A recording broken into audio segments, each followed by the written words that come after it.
Hey guys, welcome back to this channel. In this video, I'll be showing you guys how you can basically open up Roblox messages when you're in game.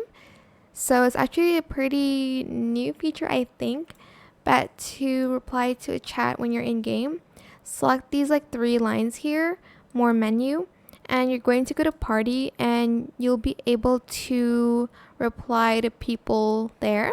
But that's pretty much how you can reply to people when you're in game on Roblox. I hope this tutorial was helpful for you guys. Don't forget to like, comment, share, and also subscribe to this channel if you haven't done that already. If you have any more questions about this video, just leave it in the comment section down below. I will try my best to answer them all for you guys. And if you found this video helpful, please click the thanks button as well. That is it for this video. Thank you so much for watching. Bye!